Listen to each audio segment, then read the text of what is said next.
Le premier email date de 1972. Dans les années 90, naissent les futurs grands opérateurs du web. Une dizaine d'années plus tard, apparaissent smartphones et tablettes. Aujourd'hui, le numérique est partout. La révolution digitale est une réalité et nous sommes loin d'imaginer où cela va nous mener. Cette omniprésence des écrans est pour certaines personnes problématique. Elle est traitée comme une addiction par des spécialistes au CHU de Clermont-Ferrand. Le week-end s'est bien passé, familial. Pas trop le nez sur les écrans, un petit peu quand même. Oui. Parce que bon, il y avait la famille, il fallait s'occuper, il fallait voir la famille quand même. Mais c'est plutôt bien, ça vous a détaché Mais ça m'a détaché un peu de mes écrans et de mon addictologie à l'écran. Alex a 36 ans. Accro aux nouvelles technologies depuis l'âge de 15 ans, il consulte aujourd'hui régulièrement un psychiatre pour l'aider à gérer une consommation de numérique et d'écran excessive, compulsive, maladive.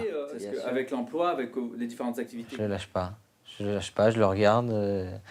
Des fois, je l'allume rien, même s'il n'a pas sonné, pour savoir si jamais j'avais loupé un message ou un appel. Sinon, je vais sur Facebook regarder ce qui se passe. Ça m'occupe déjà quand je n'ai rien à faire. Ce qui me fait souffrir, c'est surtout quand je ne l'ai pas. C'est surtout quand je ne l'ai pas. Quand j'ai plus rien, quand il est cassé, tout de suite, il faut absolument que je le fasse réparer. Ça passe avant tout. Qui est toujours présent. Les patients comme Alex sont de plus en plus nombreux. Ils arrivent souvent dans ce service de psychiatrie pour un autre problème de dépendance, alcool ou stupéfiants. L'addiction se révèle souvent plurielle. Elle fonctionne toujours de la même façon. Là aussi, on voit Une addiction, ça peut être défini par un certain nombre de critères, mais les deux critères principaux seront d'une part la perte de contrôle du rapport qu'on a ou avec le produit ou avec le comportement. Une perte de contrôle répétée, permanente. L'individu n'arrive plus à gérer sa consommation d'alcool, sa consommation de cocaïne ou d'héroïne, son temps passé devant un écran. Souvent, on prend des produits ou des comportements pour se soulager ou pour se faire plaisir. Et se soulager ou se faire plaisir, c'est évidemment un comportement totalement humain. Au départ, je pense qu'il y a des individus qui sont, de par ce qu'est l'évolution en cours de nos sociétés, il y en a beaucoup de dépression, de déprime, enfin quelque chose de cet ordre-là, et peut-être de l'incapacité à nouer des liens sociaux, parce que c'est peut-être plus compliqué aujourd'hui. On se voit moins, on se parle moins. Et donc, en fait, c'est pour eux une façon de répondre à cette dépressivité ou cette dépression par cette consommation d'écran.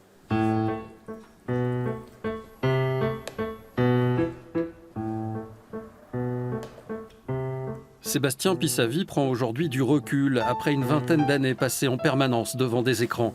De 1997 à 2012, cet informaticien de formation développe jeuxvideo.com, un site de référence pour les gamers. Ils y trouvent informations et solutions pour progresser dans leurs jeux sur PC ou console. Malgré toutes ces années d'exposition, Sébastien Pissavi a su garder son équilibre. À l'époque, on ne se posait pas du tout la question, et même on n'avait pas d'écran plat, on avait des écrans cathodiques, ce qui était bien pire sans doute pour les yeux. Et donc on ne se posait pas du tout la question, et même encore aujourd'hui, je pense que les start-upers ne se posent pas la question. Il s'agit vraiment de faire émerger sa boîte, et ça demande une énergie importante, et ce qui forcément encore plus aujourd'hui demande de passer pas mal de temps sur son écran, sur son ordinateur, mais aussi ce qu'on n'avait pas à l'époque sur son smartphone. Je voulais te voir parce que tu sais qu'on a le 16 avril, on rencontre Farage Rifai, tu sais, par rapport à la stratégie de marketing digital. Et c'est un lundi, si je me rappelle bien, je voulais savoir si tu pourrais être disponible malgré toutes les commandes du week-end. Est-ce que tu pourrais te rendre disponible ? Oui. Aujourd'hui, l'ancien start-upper s'occupe d'un incubateur d'entreprise. Aider des jeunes à se lancer, une manière de renouer avec le monde réel. Au tournant de la quarantaine, j'ai eu l'impression en fait que j'avais passé 20 ans devant un écran.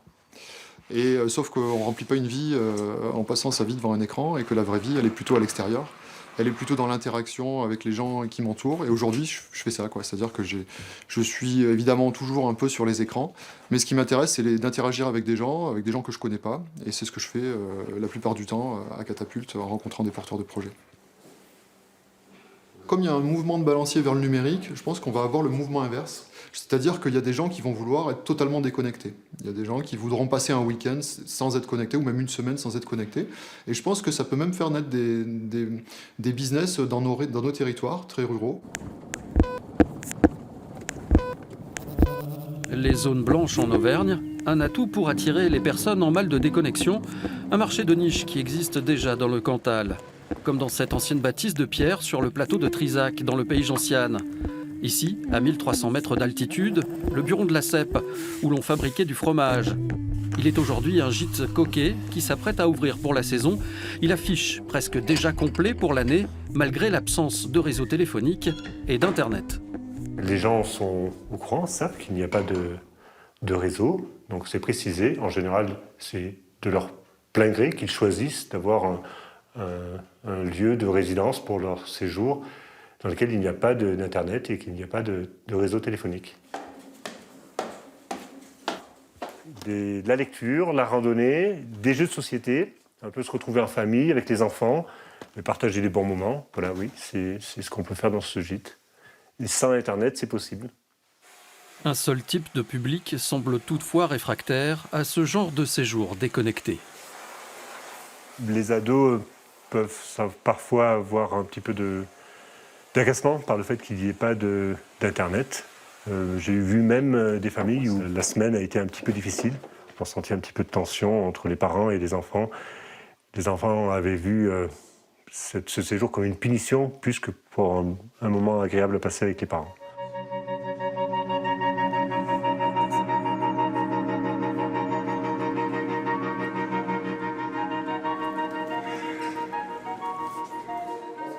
Les Célestins à Vichy, un hôtel 5 étoiles avec le plus grand spa d'Europe. À leur arrivée, certains clients passent par la salle des coffres. C'est de cette manière que commence une cure baptisée Digital Detox.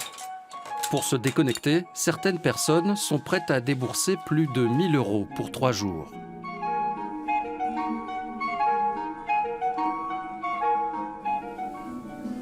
Alors je suis en train de masser les épaules, justement pour décontracter toutes les tensions qui sont installées ici. Donc ça peut être à cause du stress et la position qu'on prend quand on travaille. Le séjour Digital Detox existe depuis 4 ans. Un produit très spécialisé qui ne concerne qu'une vingtaine de personnes chaque année. Un marché de niche qui pourrait se développer. Les réservations donc pour le digital à venir, pour voir où est-ce qu'on en est. Oui. Alors j'ai regardé tout à l'heure justement. On a déjà des réservations, quelques réservations pour le mois de mai. Très bien. D'autres encore plus pour le mois de juin. Donc ça commence à bien bouger et on en a de plus en plus. Cette addiction numérique, on s'en est rendu compte avec donc des personnes qui sont venues ici extrêmement stressées, qui arrivaient vraiment en disant j'en peux plus. Et en fait, en creusant un petit peu, on se rendait compte que c'était en dehors d'une vie qui peut être stressante dans les grandes villes, ce n'était pas que ça. C'était les personnes qui nous disaient bah oui, moi à 11h du soir, je regarde encore mes mails et si je réponds pas à mon patron le week-end, ça va pas. Et même moi, si j'ai pas à répondre, j'ai envie de le faire, je n'arrive plus à me déconnecter. Les clients sont principalement des cadres, des chefs d'entreprise, des personnes qui ont une forte autonomie dans la gestion de leur temps de travail. Comme notre ancien start-upper cantalien, cette hyperconnexion, il l'a expérimentée pendant des années.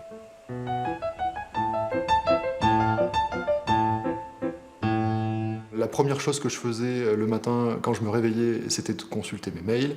Et la dernière chose que je faisais avant de me coucher, c'était de lire mes mails. Ce qui est une très mauvaise idée, je le sais aujourd'hui, mais à l'époque, c'était voilà, on était vraiment dans une course et voilà, on faisait pas forcément attention aux conséquences. Voilà.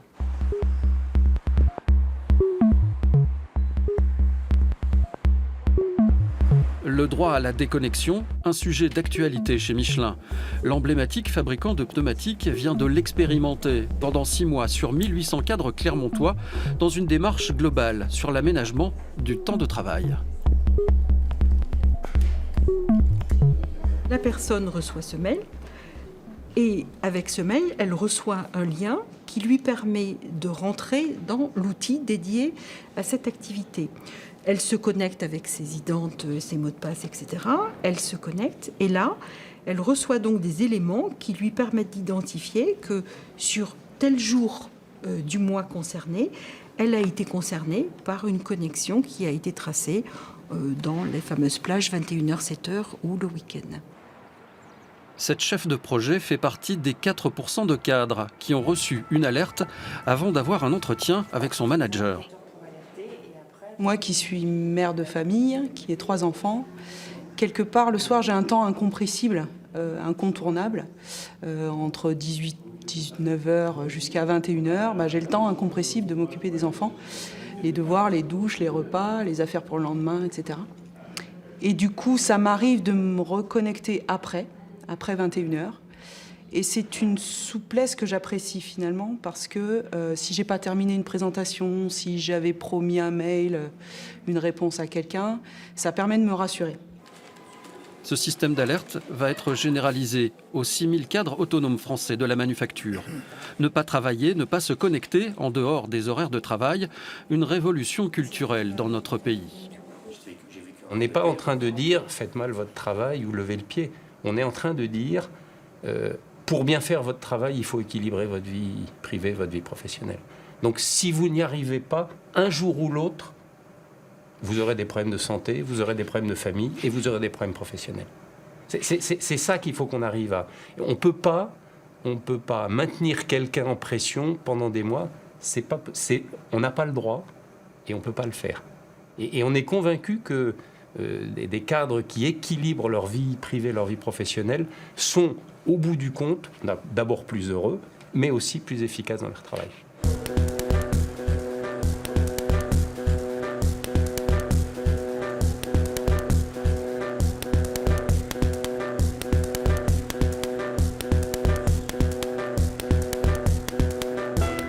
La CFDT et la CFE-CGC soutiennent cette démarche sur l'aménagement du temps de travail chez Michelin. Le droit à la déconnexion est considéré comme un progrès. Toutefois, les 2 syndicats émettent quelques réserves. Cette déconnexion n'est qu'une alerte de la charge de travail. Et si on ne traite pas la charge de travail, l'alerte ne sert du coup pas à grand-chose. Donc c'est que la première étape, on va dire, à une transformation des modes de fonctionnement des grandes entreprises, notamment pour les cadres. On voit qu'il y a des collaborateurs qui travaillent dans les bureaux qui sont aussi soumis à ce même problème de déconnexion, qui peuvent recevoir des mails, qui sont appelés chez eux pour répondre à des questions, qui sont en support. Et ce droit à la déconnexion, il doit aussi avoir lieu pour ces collaborateurs qui ne sont pas forcément cadres, parce qu'il n'y a pas que les cadres qui sont concernés par ces déconnexions. Retour au CHU de Clermont-Ferrand, cette fois-ci à la médecine du travail. Ici, l'hyperconnexion est un problème qui préoccupe les professionnels de santé. Je trouve que le télétravail, c'est vraiment pervers, parce que les gens, sous prétexte de ne pas être coupés dans leur fonction, peuvent attaquer à 8h le matin et finir à 22h. Comme ça, on leur dit que c'est un choix de leur part, parce que là, c'est un peu comme ça que c'est présenté. C'est un choix de l'agent, alors qu'en fait, c'est quand même un sacré piège. Pour les médecins, le numérique serait à l'origine de certaines pathologies. Quelqu'un qui reçoit 300, 400 mails par jour, finalement, il travaille de manière permanente. On a de plus en plus de personnes qui ont des symptômes dépressifs, des symptômes anxieux, voire des choses plus graves. Ça peut être des maladies cardiovasculaires, en particulier des coronaropathies, donc les artères coronaires qui se bouchent, tout simplement. Le monde digital a aussi créé des exclus. Nous sommes dans le parc naturel régional du Livradois-Forêt. Des personnes sont venues chercher refuge depuis quelques années dans cette moyenne montagne entre Clermont-Ferrand et Saint-Étienne. Des électrosensibles qui veulent se protéger du monde digital et de l'électrosmog qui l'accompagne. Un brouillard électrique, un nuage d'ondes invisibles qui les empêcherait de vivre normalement.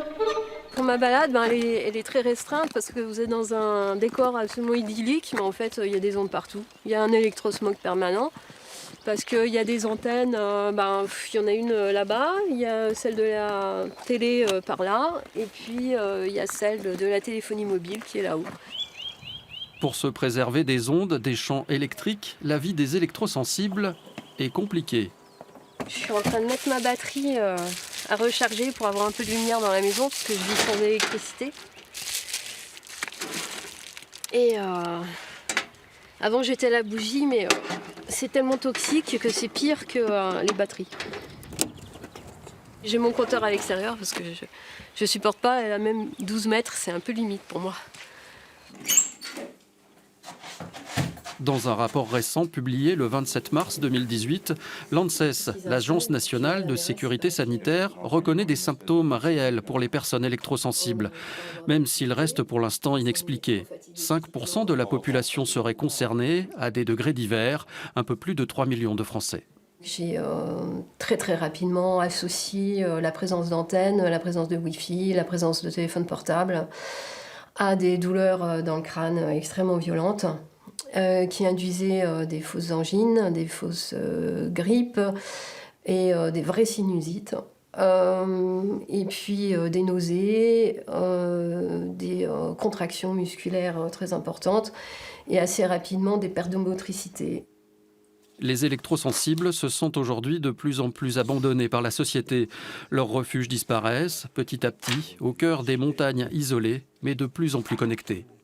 Eh ben moi je dis aux maires, réveillez-vous, prenez vos hameaux qui sont désertifiés, installez du tout filaire et vous verrez, vous allez repeupler. Parce qu'il n'y a pas que des malades qui n'ont pas envie d'être arrosés par des pollutions systématiques.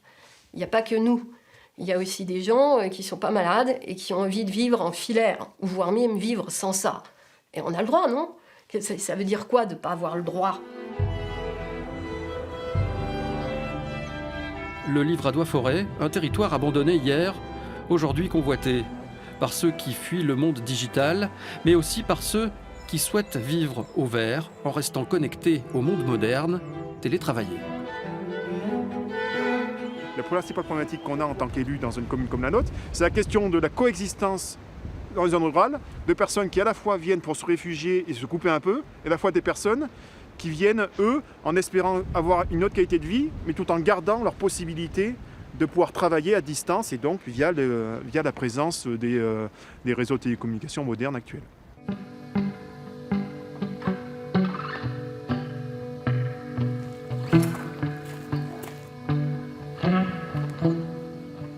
Vous êtes dans une superbe maison bourbonnaise où je suis né. C'est une maison traditionnelle, on dit ici une longère, mais qui a le bonheur d'être dans ma famille depuis 4 siècles. Par choix, le docteur en psychologie et psychanalyste Bernard Lissonde n'a pas de portable ni Internet. Pourtant, depuis sa longère bourbonnaise, au cœur du bocage, cet expert en criminologie entretient un important réseau de relations. Je suis quand même propriétaire d'un téléphone fixe. Pour le reste, il y va plus de mon désir que du besoin. Je n'ai pas besoin de ces outils modernes. On peut m'écrire, comme je viens de le faire ce matin avant votre arrivée.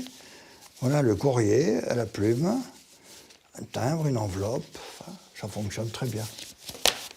Pour le président de l'association de l'Ordre des Palmes académiques de l'Allier, le choix d'un minimum de connexion avec le monde digital est clairement assumé. Autant je ne suis pas amoureux du numérique, autant je suis amoureux des livres. Voilà. Je crois que c'est dans les livres qu'on puise notre histoire, notre originalité, notre culture. Et on ne peut pas vivre, je crois, sans les livres.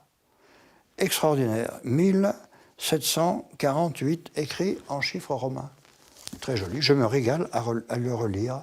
C'est un peu en vieux français, hein, mais un vrai régal. Voilà. Comment voulez-vous que j'ai ce plaisir à feuilleter les pages de Facebook? Ça existe, Facebook? Pressbook, non, pas Pressbook. Facebook, Internet, c'est ça? Non, rien à voir. Le docteur Lissonde est inquiet. Pour ce spécialiste, les objets, les usages structurent l'esprit humain, particulièrement celui des plus jeunes. Les jeunes, maintenant, ont accès très vite absolument à tout. Résultat, ils vont très vite, ils vont trop vite, ils ne retiennent rien. Ils commencent, les études scientifiques le démontrent, à avoir de grosses difficultés d'orthographe, des difficultés d'attention, de mémorisation. Enfin bref, on craint un peu, certains intellectuels dont je fais partie, pour l'avenir de notre jeunesse qui vont trop vite et qui ne lisent plus. Lors de notre enquête, cette préoccupation est régulièrement revenue dans les discussions que nous avons eues avec nos interlocuteurs. On se rend compte aujourd'hui, avec le recul, des conséquences que peuvent avoir les écrans sur les très jeunes enfants. Donc je me suis un petit peu renseigné par rapport à ça. On se rend compte que les fondateurs de Google, par exemple, ou Steve Jobs à l'époque, ne laissaient pas leurs enfants consulter les tablettes ou les smartphones, par exemple. Donc c'est assez révélateur et je pense qu'il y a sans doute une discipline à avoir pour les enfants et peut-être aussi pour les adultes. La maman des poissons, elle a l'œil tout rond, on ne la voit jamais foncer. Nous avons rencontré Karine et la petite Marianne.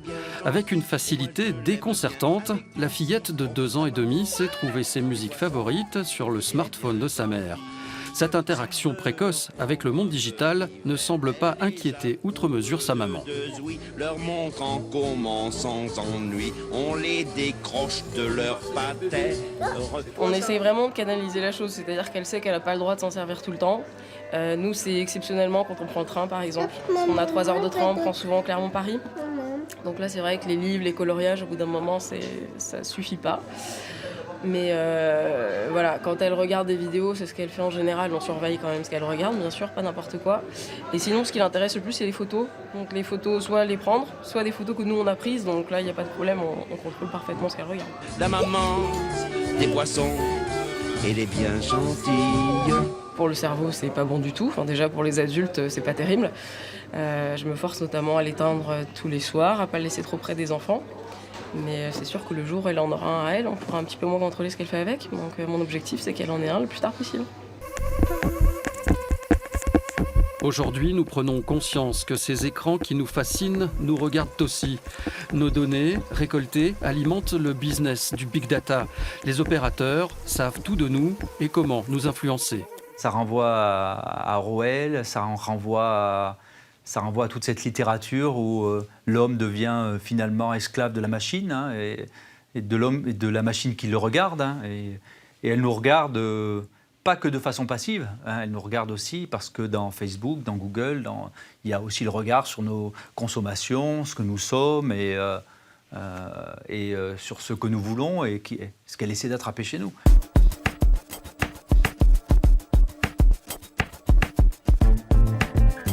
Le progrès technologique est en train de changer notre manière de penser, de nous comporter, de voir le monde.